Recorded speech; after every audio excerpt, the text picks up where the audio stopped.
अब चलिए कुछ खबरें मध्य प्रदेश की भी। तो अनूपपुर पहुंचे मध्य प्रदेश के पूर्व मुख्यमंत्री दिग्विजय सिंह ने जहां पत्रकार वार्ता को संबोधित किया, वहीं उन्होंने कहा कि कांग्रेस ने कर्नाटक में बेहतर प्रदर्शन करते हुए कर्नाटक में पूर्ण बहुमत से सरकार बना ली है। वहीं भाजपा पर निशाना साधते हुए कहा कि अब मध्य प्रदेश की बारी है, अब हम मध्य प्रदेश में भी 140 सीट से अधिक लाकर पूर्ण बहुमत से सरकार बनाएंगे। जिसके बाद पूर्व मुख्यमंत्री दिग्विजय सिंह कांग्रेस कार्यकर्ताओं को भी संबोधित करने लगे।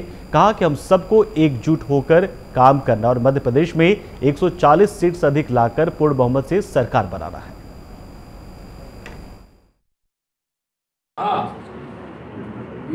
मोदी जी, मध्य प्रदेश में किसानों की आय मैंने दुगनी कर दी।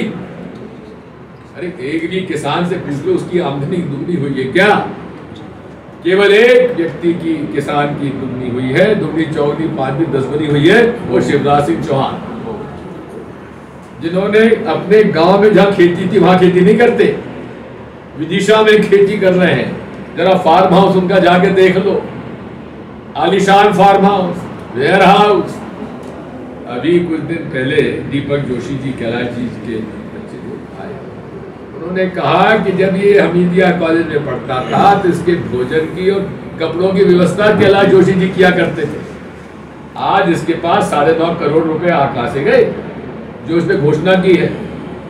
साथियों, ये सब बातें हैं, लोग ऊब चुके हैं इस झूठे वादों से, ऊब चुके हैं भारतीय जनता पार्टी से, और उनको भरोसा है कि कमलनाथ जी जो कहते हैं सो करेंगे।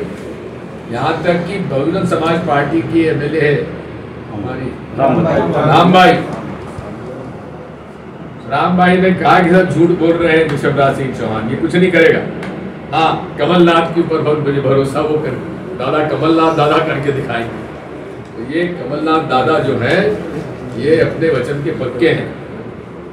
कुछ प्रश्न पूछना पूछ लीजिए।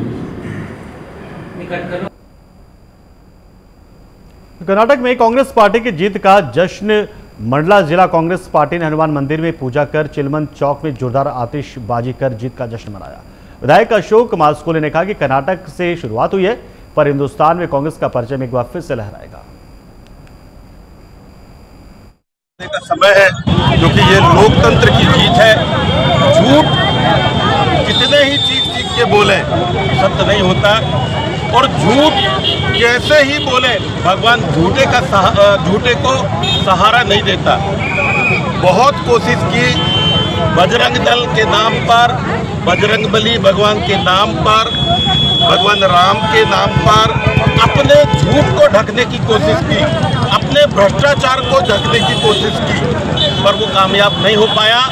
ये बिल्कुल ये सत्य है कि भगवान सत्य का सहारा, सत्य का साथ देता है, और ये जो चुनाव, इसके परिणाम ये दर्शाते हैं कि सत्य की जीत हुई है। निश्चित रूप से एक लोकतंत्र की जीत हुई है।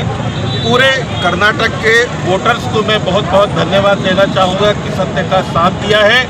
अच्छी सरकार कांग्रेस की बनेगी और मूलभूत व्यवस्थाओं पर काम करेगी। लोकतंत्र का ध्यान में रखते हुए सभी धर्म, सभी जात, सभी वर्ग और क्षेत्र हित में बात करते हुए ये काम करेगी। कर्नाटक में कांग्रेस की जीत के बाद भोपाल कांग्रेस कार्यालय में जश्न का माहौल देखा गया। वहीं कांग्रेस के प्रदेश अध्यक्ष कमलनाथ कांग्रेस प्रदेश कार्यालय पहुंचे, जहां उन्होंने कहा कि कर्नाटक बुद्धिजीवियों का गढ़, बीजेपी को आधी सीटें नहीं मिली। कमलनाथ ने कहा कि शिवराज सिंह चौहान ने 8 जगहों पर चुनाव प्रचार किया था, जहां 6 जगहों में बीजेपी को हार का सामना करना पड़ा, और यही हाल मध्य प्रदेश में भी बीजेपी का होने वाला है। पीएम मोदी ने रोड शो कर सभाएं की, लेकिन कर्नाटक में कांग्रेस जीती। उन्होंने कर्नाटक में कांग्रेस ने सिर्फ बीजेपी से चुनाव नहीं लड़ा, पुलिस प्रशासन और पैसे के खिलाफ भी चुनाव लड़ा। मध्य प्रदेश में भी हमारा मुकाबला इन्हीं सबसे होना है। उन्होंने ये भी कहा कि दक्षिण भारत ने उत्तर भारत को दिशा दिखाई है। बजरंगबली के आशीर्वाद से कर्नाटक को हम पाए हैं और मध्य प्रदेश भी हमें वापस मिलेगा। वहां के जागरूक नागरिकों, कांग्रेस के नेताओं की संघर्षशील एकजुटता, सोनिया गांधी जी, राहुल गांधी जी, प्रियंका गांधी जी और हमारे राष्ट्रीय अध्यक्ष खड़गे साहब का इलेक्शन प्लानिंग 40% कमीशन वाली सरकार को ध्वस्त कर गया है। और सबसे ज़्यादा बेहद खुशी बतौर एक कांग्रेस के कार्यकर्ता मुझे इस बात की है कि जितना बहुमत कांग्रेस पार्टी को मिला है, अब वहां कोई सिंधिया नहीं पैदा हो सकता है जो हमारी सरकार को गिरा दे। और यही स्थिति मध्य प्रदेश में भाजपा की नवंबर में होगी। यहां हम 50% कमीशन वाली सरकार को निपटाएंगे। बट हमारे लिए यह फख्र का विषय है जीत, मगर इस जीत को हमें अहंकार में तब्दील नहीं करना है। हमें अपने संघर्ष की धार को मध्य प्रदेश में और तेज करनी होगी, मुखर होना होगा, सड़कों पर संघर्ष करना होगा। और यदि हमने यह कर लिया तो माननीय कमलनाथ जी को कोई भी व्यक्ति मुख्यमंत्री बनने से नहीं रोक पाएगा। हम स्पष्ट बहुमत से अधिक लेकर आएंगे। कर्नाटक विधानसभा चुनाव में कांग्रेस की जीत पर डिंडोरी नगर में कांग्रेस कमेटी ने बड़े उत्साह से भारत माता चौक पर जीत की खुशी मनाई। कांग्रेस कमेटी के जिला अध्यक्ष, जिला पंचायत अध्यक्ष रुद्रेश परस्ते, नगर परिषद अध्यक्ष सुनीता सारस और अन्य सदस्य मौजूद रहे।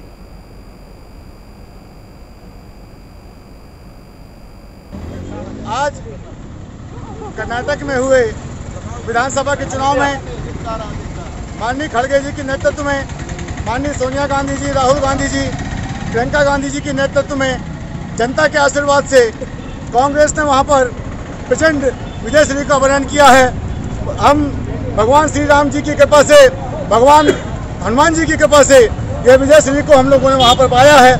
मैं कर्नाटक के समस्त मतदाता और जनता को मैं हृदय से धन्यवाद और बधाई देता हूं। और यह जो जीत है, यह जीत कर्नाटक की जनता की जीत है, यह जीत कांग्रेस की जीत है। और कर्नाटक के बाद मध्य प्रदेश, छत्तीसगढ़, राजस्थान और उसके बाद ये 2024 में होने वाले लोकसभा चुनाव की भी जीत है। जय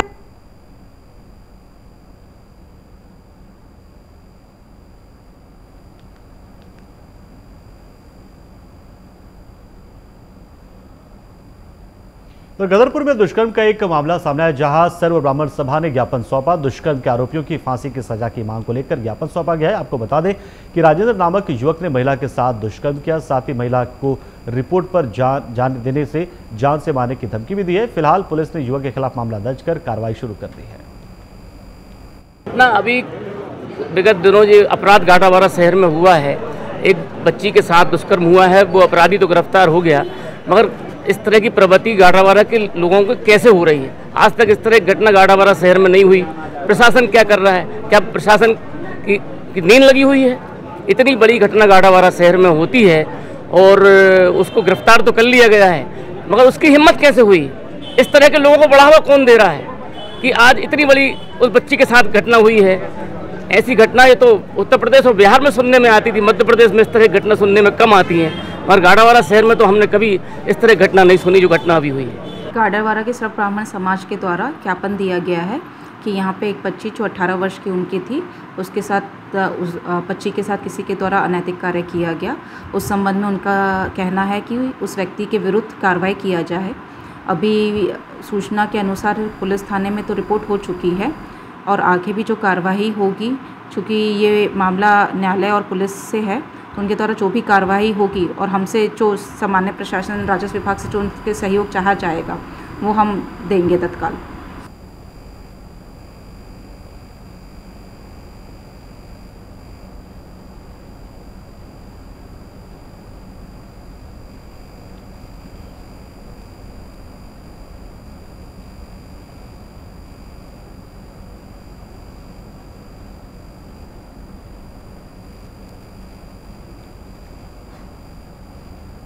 छत्तीसगढ़ के बेमेतरा जिला में कांग्रेसियों में खुशी का माहौल देखा गया। कर्नाटक चुनाव में कांग्रेस की जीत के बाद अब कांग्रेस के नेताओं और कार्यकर्ताओं में खुशी देखने को मिल रही है। नवागढ़ विधानसभा मुख्यालय में मिनी माता चौक में कांग्रेस कार्यकर्ताओं के साथ संसदीय सचिव गुरुदयाल सिंह बंजारे ने कर्नाटक की जीत का जश्न मनाया, जहां आतिशबाजी के साथ एक दूसरे को मिठाई खिलाकर खुशी जाहिर की गई।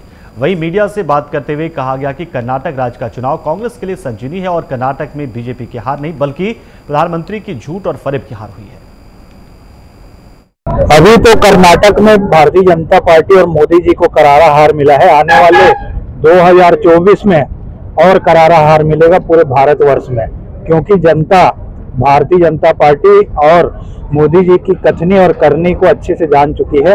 अभी कर्नाटक में सब जनता ने देखा है, बजरंग दल और बजरंग बली की तुलना मोदी जी ने एक साथ की है, तो कहीं न कहीं जनता ने उसका जवाब दिया है। जो आज कांग्रेस पार्टी माननीय मल्लिकार्जुन खड़गे जी, हमारे राष्ट्रीय अध्यक्ष आदरणीय राहुल गांधी जी, सोनिया गांधी जी, प्रियंका गांधी जी, हम तमाम कार्यकर्ताओं की बदौलत आज कर्नाटक में 136 सीट लेकर पूर्ण बहुमत से सरकार बनाने जा रही हैं और आने वाले समय में 2023 के चुनाव में छत्तीसगढ़ में भी कांग्रेस माननीय भूपेश बघेल जी के नेतृत्व में पुनः सरकार बनाएगी।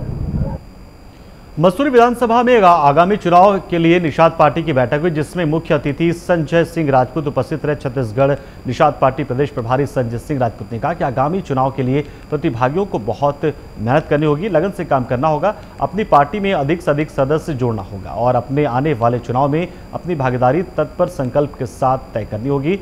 वहीं पार्टी से जुड़े हुए सभी सक्रिय सदस्यों को उचित पदभार दिया जा रहा है। मसूरी विधानसभा अध्यक्ष धनेश केवट ने ये भी कहा कि हमारी दूसरी बैठक है और आगामी होने वाली बैठक में बहुत ही बड़ी रूपरेखा में कार्यकर्ता उपस्थित होंगे, एक पार्टी को समर्थन करेंगे।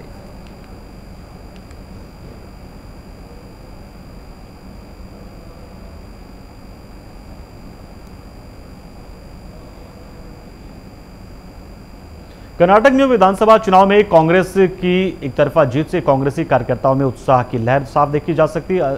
अंतागढ़ की गोल्डन चौक में क्षेत्रीय विधायक अनूप नाथ की उपस्थिति में कांग्रेसियों ने कर्नाटक जीत की खुशी में जमकर नारेबाजी और आतिशबाजी की और एक दूसरे को मिठाइयां खिलाकर कर्नाटक की जीत का उत्साह मनाया। साथ ही विधायक अनूप नाग ने कार्यकर्ताओं को छत्तीसगढ़ विधानसभा चुनाव की तैयारी के लिए कमर कसने के लिए आह्वान भी किया।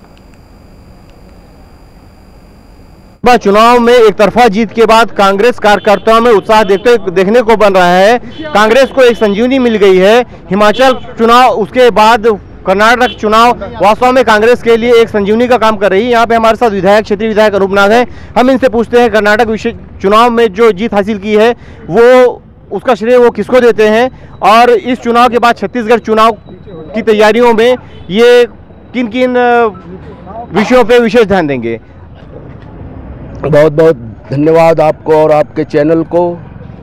आज जो कर्नाटक में हमारे कांग्रेस पार्टी की ऐतिहासिक जीत हासिल हुई है उसका श्रेय स्थानीय जो कर्नाटक की हमारी जो जनता है और साथ ही साथ कर्नाटक के जो हमारे पार्टी के जो पदाधिकारी हैं, इसके अलावा हमारे राष्ट्रीय शीर्ष नेता मल्लिकार्जुन खड़गे जी और राहुल गांधी जी, प्रियंका गांधी जी और विभिन्न प्रदेश के हमारे जो शीर्ष नेता जो कर्नाटक के चुनाव में जाकर जनता को आह्वान करते हुए ये कर्नाटक की जो भ्रष्टाचार सरकार को उखाड़ फेंकने का आह्वान किया, जिन्हें कर्नाटक की जनता ने भरोसा दिलाते हुए आज इतनी बड़ी जीत दिलाई है, जिसकी संदेश पूरे हिंदुस्तान में जाएगा और आगामी जो अन्य प्रदेशों में जो चुनाव होने जा रहे हैं उसमें भी ऐसा ही जीत की डंका बजेगी।